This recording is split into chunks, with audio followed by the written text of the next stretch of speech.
Merci, bien bonjour.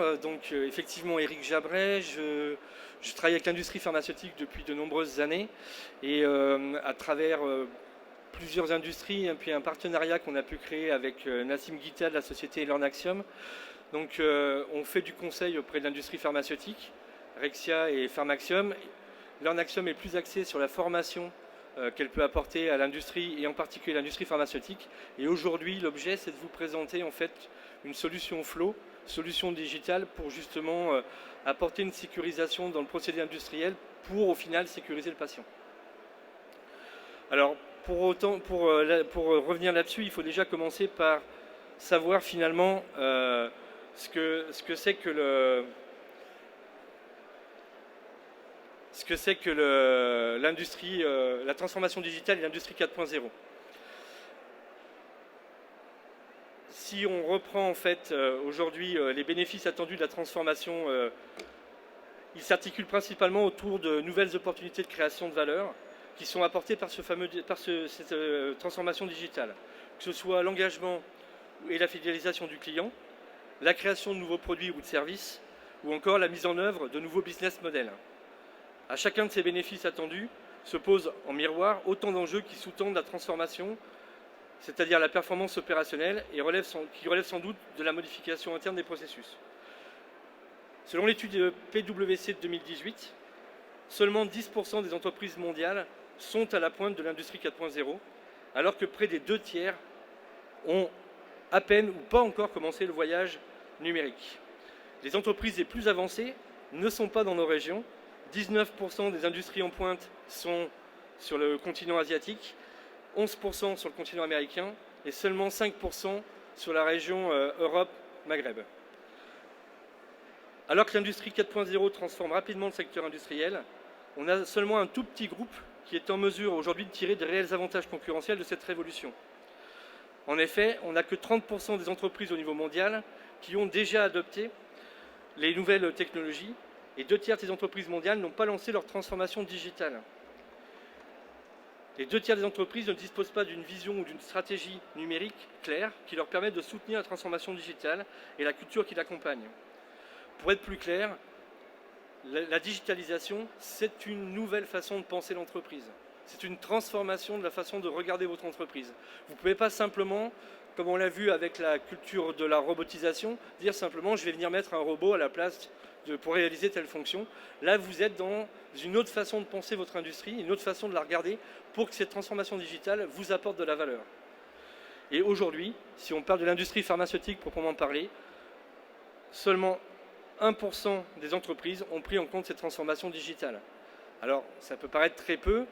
En même temps, l'industrie pharmaceutique est très procédurée. Et du coup, ce regard, comme je vous ai dit, qui est très différent, et cette difficulté à repenser le digital dans une entreprise très procédurée, c'est quelque chose qui est difficile.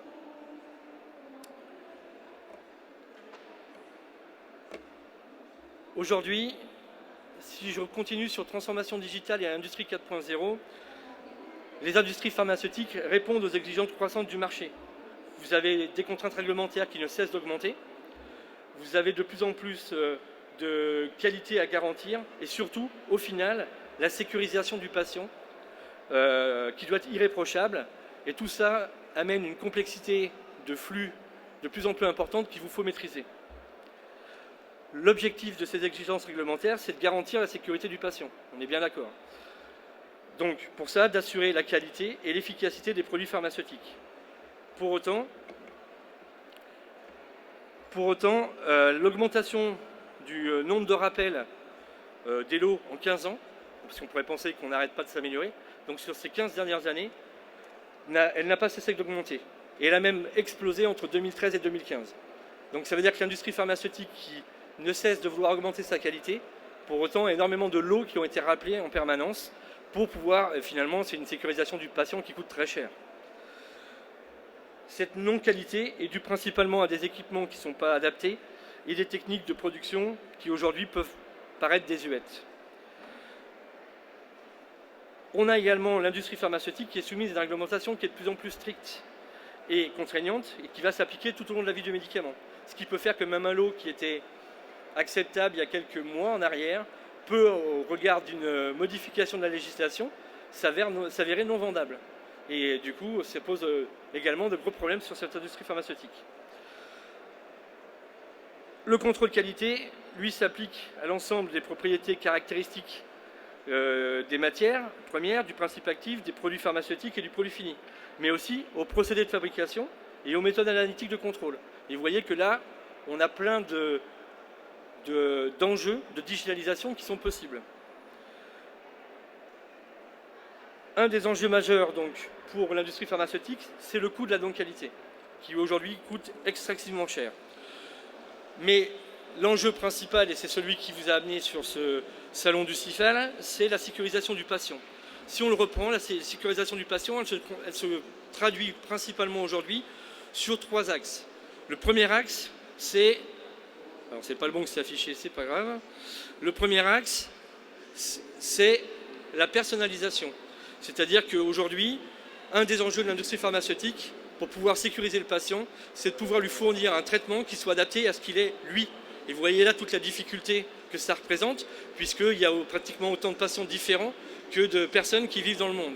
Et si vous voulez adapter un traitement à la personne et non plus un traitement à un ensemble de personnes, cet enjeu de personnalisation devient possible avec les outils du numérique, l'industrie 4.0 et la digitalisation. Ça demande quand même de repenser fortement le modèle. Le deuxième enjeu, c'est la sérialisation. Cet enjeu de la sérialisation, c'est de pouvoir garantir en fait que le traitement qui a été acheté par une personne est bien fabriqué par une industrie pharmaceutique. Absence de contrefaçon, identification de l'industriel et pouvoir remonter sur tout son processus. Cette sérialisation s'est imposée assez rapidement sur le plan international. Elle démonte tous les enjeux de la traçabilité sur les produits pharmaceutiques. Et aujourd'hui, pour être très clair, j'ai un seul numéro pour une seule boîte de médicaments vendus et je peux m'assurer que c'est bien un industriel pharmaceutique qui l'a fabriqué. Il nous reste le dernier axe qui est la compliance, c'est-à-dire le fait de garantir le respect des réglementations de santé et de traçabilité de fabrication, et ceci dans le processus industriel. Donc leur application va prouver que la fabrication serait bien produite au niveau de qualité demandé, que j'ai bien respecté toutes les normes exigées par les agences de santé et que je vais pouvoir garantir une fiabilité aux patients. Cette démarche qualité, en fait, aujourd'hui, elle n'est pas figée. Elle demande justement à évoluer et à bouger parce qu'on a aujourd'hui besoin de faire changer en fait la façon d'approcher la qualité. Et la digitalisation va nous permettre d'obtenir ce changement. Pour permettre en fait une diminution de la non-conformité, une maîtrise des techniques de production, une amélioration continue des procédés, je vais pouvoir m'appuyer sur cette industrie 4.0 et sur la digitalisation. Mais j'ai également d'autres aspects qui viennent d'arriver, qui sont les BPF, qui aujourd'hui, donc les bonnes pratiques de fabrication, ou les bonnes pratiques de laboratoire, si vous êtes dans les laboratoires, qui vous conseillent de gérer vos risques qualité durant le processus de fabrication. Ce n'est pas la pratique pharmaceutique. Aujourd'hui, on fabrique, bien entendu, on enregistre tout ce qu'on fait, on a un dossier de l'eau qui va suivre toute cette fabrication, mais les contrôles se font en fin de fabrication, donc ils coûtent très cher puisque ça arrive uniquement à la fin, et vont me donner un temps de délai de délivrance du médicament, un temps de délai de fabrication, de contrôle qui est très très long. L'enjeu aujourd'hui, à travers les nouvelles directives fournies par les BPF, c'est de dire je viens contrôler mon procédé en cours de fabrication. Je viens m'assurer que tout s'est bien passé et que mon activité a bien été pilotée correctement pour pouvoir justement délivrer plus rapidement le médicament et simplifier les contrôles finaux.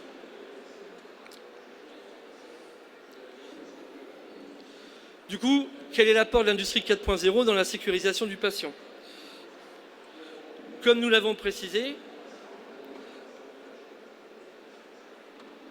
l'adoption du digital a été plus lente dans l'industrie de la santé, conséquence en particulier de la réglementation, mais aussi de la prudence nécessaire au respect de la sécurité du patient.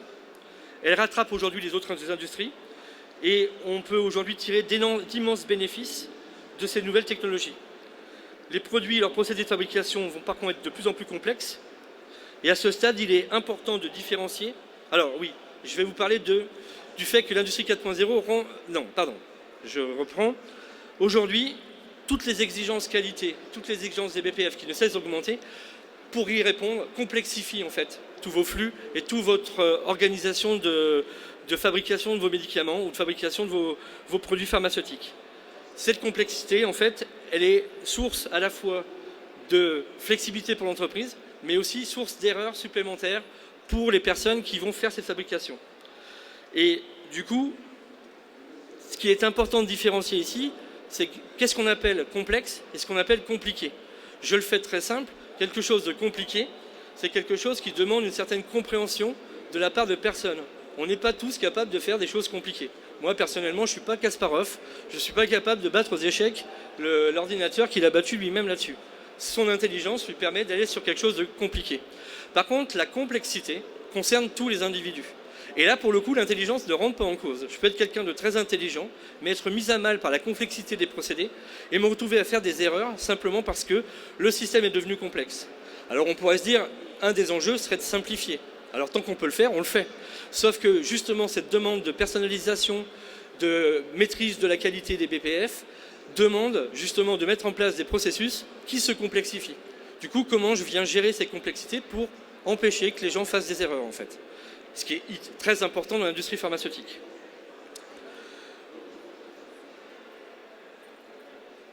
Aujourd'hui, les organisations et les procédés qui sont de plus en plus complexes constituent une source importante d'erreurs dans l'industrie pharmaceutique. Et juste pour qu'on ne confonde pas, un individu qui travaille bien, c'est-à-dire tout le monde est d'accord, c'est quelqu'un qui travaille bien, fait 15% d'erreurs. Et si je lui rajoute de la complexité dans son organisation, eh ben, ce 15%, il va prendre de l'ampleur encore. Donc vous voyez bien que le but n'est pas d'aller traquer des gens qui feraient du mauvais travail, mais bien plutôt d'aider des personnes à travers la transformation digitale pour que, en dépit de la complexité des flux, de la complexité des procédés, elles puissent travailler en faisant le moins d'erreurs possible. Aujourd'hui, ça demande du coup une approche data et monitoring continu, entre autres des équipements, mais aussi du maîtrise de développement et de la production. Alors, on pourrait se poser la question finalement, aujourd'hui, alors oui, pardon, l'industrie 4.0, elle me permet, puisque du coup, elle me permet aujourd'hui de travailler, je vous l'ai dit, sur la réglementation, mais elle travaille également sur l'engagement du personnel qui est très très important dans l'industrie pharmaceutique, tout ce qui est data et monitoring, et puis également tout ce qui est excellence opérationnelle. On pourrait se poser la question aujourd'hui, pourquoi est-ce qu'on veut digitaliser ou transformer tout ce qui est qualité et traçabilité, puisque finalement vous le faites déjà. Vous avez des dossiers de l'eau, vous suivez tout ce qui se passe, et vous avez une culture qui va dans ce sens-là. Seulement, pour répondre aux exigences croissantes justement de traçabilité et de respect des BPF, vous avez besoin de plus en plus de prouver que chacune des étapes du produit, tout s'est bien passé. Et du coup, pour ça, on va répondre à cette problématique en allant justement vers la traçabilité digitalisée de l'ensemble des événements qui se sont passés. L'idée, comme c'est affiché ici, alors j'avais un petit... Voilà. Dans un premier temps, l'idée, c'est de pister et de suivre ce qui se passe pour être sûr que tout s'est bien passé. Et puis ce qui coûte beaucoup plus cher pour l'industrie pharmaceutique, c'est d'être capable de retracer au moindre coût tout ce qui s'est passé pour pouvoir lever les doutes. Là, vous êtes sur un facteur de 1 à 50 entre le début de la détection de l'erreur et le fait que vous détectez l'erreur en fin de contrôle. Et là, sur la partie retracée, vous pouvez être sur des centaines de milliers d'euros parce que vous allez devoir éliminer des lots, parce que vous n'êtes pas capable de prouver que tout s'est bien passé. D'accord ? Donc tout l'apport de l'industrie de 4.0, c'est de pouvoir garantir que tout s'est bien passé au moment où je délivre le produit, et si jamais il y a un doute, de pouvoir lever le doute et de le retracer le plus efficacement possible. Pour ça, l'industrie 4.0 nous amène beaucoup de façons de le faire. Alors, encore une fois, on pourrait se demander, vous faites une sécurisation aujourd'hui avec une traçabilité papier. Après tout, vous remplissez énormément de documents. Le problème de la traçabilité papier, c'est que c'est un mode traditionnel. Alors ça, c'est pas forcément un souci. Ça a un avantage, c'est que c'est simple à mettre en place, c'est peu coûteux, ça c'est sûr. C'est peu coûteux tant qu'il n'y a pas de doute. Dès que vous avez un doute et que vos traçabilités papier ne vous permet pas de retrouver ce qui s'est réellement passé, eh bien vous n'avez pas le choix, vous éliminez vos lots et là ça coûte très très cher. L'idée en fait de la digitalisation, c'est d'être moins personne dépendante, d'avoir une traçabilité qui est générée par votre processus et du coup de vous retrouver avec une capacité de retracer de façon très précise ce qui s'est passé et de pouvoir lever l'ensemble des doutes sur votre industrie. Aujourd'hui, l'industrie 4.0 met en place plein de choses. On voit apparaître le dossier de l'eau électronique. Le dossier de l'eau électronique, son intérêt, c'est de répondre aux exigences réglementaires. C'est pas de piloter l'activité. Et justement, par exemple, dans la réflexion sur la transformation digitale, on voit beaucoup de personnes qui transfèrent dans le dossier de l'eau électronique des aspects liés au pilotage de l'activité. Parce que c'est important de savoir comment l'activité s'est déroulée pendant tout le processus. Mais ça n'est pas une importance, ça n'est pas la constitutive du dossier de l'eau. Et quand je parlais de réflexion sur la transformation digitale, c'est justement d'éviter de mettre dans un dossier de l'eau électronique des informations qui sont importantes pour les organismes de santé et de laisser dans la gestion de l'entreprise toutes les informations de traçabilité et de pilotage qui vous permettront de répondre aux questions si nécessaire, mais qui polluent votre dossier de l'eau le reste du temps. Savoir que votre produit a mis 30 minutes pour passer d'un endroit à un autre, savoir qu'il a croisé un produit A ou un produit B et que c'est autorisé, ça n'a aucun sens de le mettre dans un dossier de l'eau. Par contre, savoir que vos règles de fabrication ont bien été respectées, etc. Et tout le suivi qui est demandé par la réglementation, ça c'est important de l'avoir. Et c'est cette réflexion-là qu'il est important de bien séparer entre je dois garantir que mon activité est bien pilotée, et du coup, comment je viens pouvoir répondre aux agences de santé que tout s'est bien passé dans l'entreprise, et en même temps, comment je fournis un dossier de l'eau qui a toutes les informations nécessaires, mais qui n'est pas pollué par ces activités de pilotage.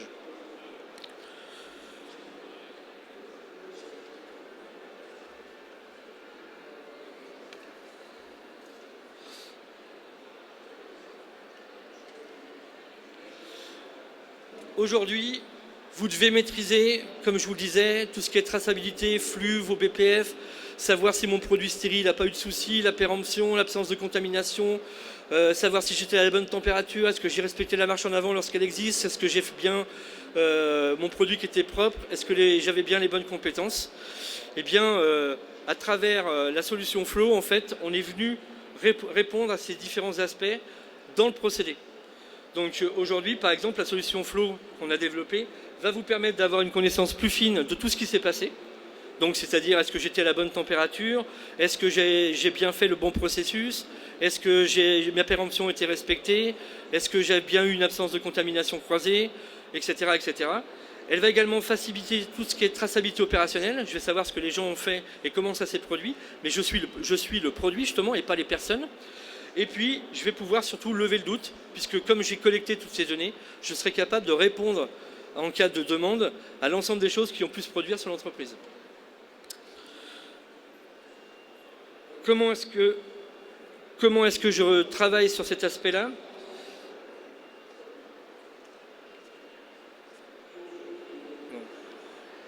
Je reste là-dessus. En fait, aujourd'hui, les enjeux sont la maîtrise de mon processus. Donc, on a développé une stratégie.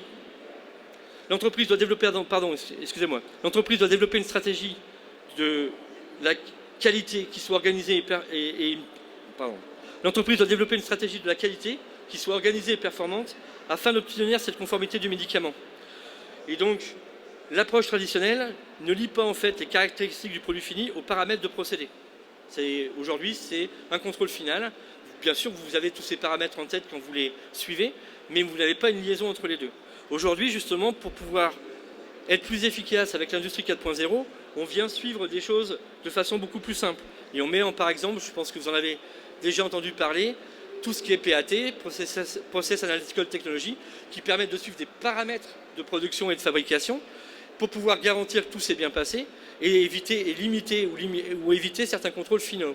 Et pouvoir dire, puisque tout s'est bien passé pendant ma fabrication, je peux garantir que la sécurisation du patient a bien été respectée et que mon produit soit bon au final.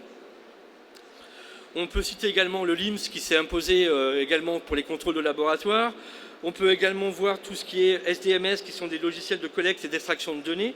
Les MES, bien entendu, sur tous vos équipements fixes, qui eux vont donner de la donnée sur comment votre équipement a fabriqué le médicament et avec quels paramètres ils ont été stockés. Et aujourd'hui, notre constat, c'est qu'il manque tout ce qui est mobile. C'est-à-dire que dès que vous êtes plus sur quelque chose qui est stable, un outil de production ou de contrôle qui est en place, tout ce qui se passe entre, vous n'avez plus de traçabilité, à part cette traçabilité papier, dépendante des personnes. Donc, avec la solution Flow, le principe, c'était de dire, on vient s'assurer que tout s'est bien passé et vérifier que pendant tout le parcours de la fabrication, je n'ai pas eu d'écart lié, comme je vous le disais, à la stérilité, la température, à la marche en avant, etc. Pourquoi faire? Pour améliorer la qualité de réalisation, ce qui me permettra d'avoir des coûts de production plus bas, améliorer la rentabilité, ce qui est important pour les entreprises de pharma, au vu des coûts engagés. De l'autre côté, améliorer la qualité de la conception, ce qui améliore la qualité perçue par les personnes. Je fidélise le client et j'augmente la confiance de mon client puisque j'ai sécurisé mon patient. Et comme ma qualité perçue est plus élevée, je participe à l'augmentation des profits. Cette boucle là-dessus, en fait, l'idée, c'est vraiment d'apporter à travers notre solution quelque chose qui va permettre de lever les doutes, encore une fois, et de sécuriser le principe de fabrication. Alors si on reprend l'industrie dans le temps, on a eu plusieurs révolutions. On a eu une révolution sur la mécanisation à la fin du XVIIIe siècle, on a eu l'électrification au début du XXe, et puis dans les années 70, on a eu ce qu'on appelle la robotisation, une révolution industrielle électronique. Ça a permis l'automatisation de beaucoup de procédés et ça a permis d'améliorer beaucoup de procédés automatiques. Par contre, ça ne permet pas de garantir certains aspects liés à des difficultés de données et de fiabilité de ce qui s'est bien passé. Et ça, c'est ce que va nous apporter la connexion, la transformation digitale et la connexion des cybersystèmes. C'est-à-dire qu'aujourd'hui, dans les données connectées, si j'ai un moyen de production avec des MES, je vais remonter des données le concernant. Si j'ai des moyens de production sur un contrôle par LIMS, je vais remonter des données le concernant. Si vous utilisez la solution Flow sur tout l'ensemble de la traçabilité et de ce qui s'est passé, vous allez collecter des informations sur ce qui s'est passé. Et toutes ces informations collectées vous permettent de garantir que tout s'est bien passé, encore une fois, la sécurisation du patient à la sortie du produit, mais surtout va vous permettre de lever le doute en cas de doute, pouvoir dire je suis capable de dire exactement ce qui s'est passé et comment ça a pu fonctionner. Comment fonctionne la solution Digital Flow? En fait, on utilise aujourd'hui des systèmes éprouvés. C'est-à-dire qu'on fait de la géolocalisation indoor.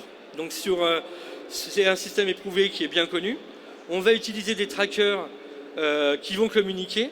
Et on va également avoir une application qui va permettre de collecter, de remonter les informations. Quel est le but de ce système? Un, c'est de détecter l'erreur au plus tôt. Je vous rappelle, dans votre processus de sécurisation, entre le début et la fin de votre processus de fabrication d'un produit, si vous le détectez au plus tôt, si vous le détectez à la fin, vos coûts sont multipliés par 50. Donc ça, déjà, ça me permet de détecter l'erreur au plus tôt et de permettre à la personne qui connaît son métier, donc on vient bien aider les personnes, à pouvoir agir et intervenir sur le système. La deuxième chose, je vais pouvoir faire une alerte et un suivi en temps réel. Une alerte sur le terrain, c'est l'affordance, c'est le principe de votre véhicule. Hein. Si vous êtes trop près avec les véhicules récents, vous êtes trop près du précédent, il vous dit vous êtes trop près, vous avez un risque de ne pas pouvoir freiner à temps, à vous d'agir. Si vous ne faites rien, vous restez trop près, ça ne change rien. Mais vous pouvez agir. Tout l'idée justement, c'est de permettre aux gens compétents sur le terrain de pouvoir intervenir et de corriger l'erreur au plus tôt. Et puis on va collecter toutes les données et on sera donc capable de remonter sur ce qui a pu se passer. Et puis toutes ces données, c'est bien, on les a collectées, c'est des données qu'on va pouvoir analyser et on va pouvoir travailler sur la performance industrielle. Donc, quels sont les gains immédiats de notre solution? Elle permet de détecter les erreurs au plus tôt avec de l'affordance, une alerte sur le terrain. On est les seuls à le faire, l'alerte sur le terrain, donc j'insiste un peu. À réduire tout ce qui est temps de recherche des équipements, les temps d'inventaire, etc. À favoriser la gestion des équipements qui sont soumis à métrologie, à connaître la disponibilité des équipements, des échantillons, à gérer toutes les épéremptions. On est capable de garantir, par exemple, qu'un échantillon soit arrivé dans la bonne enceinte de température. C'est très important en termes d'erreur, c'est une erreur assez fréquente. Dans les gains à moyen terme, levez le doute s'il y a besoin de les lever, optimisez vos flux. Et puis on est également sur tout l'engagement et la responsabilisation du personnel, puisque c'est eux qui corrigent les erreurs, et c'est sur leurs compétences et leur professionnalisme qu'on s'appuie. Et puis en prospective, eh bien, il y a toute la data science qui est très importante, qui permet de l'amélioration continue, de l'extrapolation des tendances futures, voire même de l'analyse prédictive, c'est-à-dire quand vous avez collecté suffisamment de données, vous êtes même capable de dire où va se produire la prochaine erreur. Ce qui n'est pas négligeable, mais pour ça, il faut des données qui soient fiables. Et aujourd'hui, souvent dans les processus industriels, on a des données estimées. L'avantage de collecter des données, que ce soit par les MES, par Flow ou par d'autres moyens, c'est que les données sont des données véritables, avérées, clairement identifiées, avec lesquelles on peut travailler. Voilà, merci de votre attention.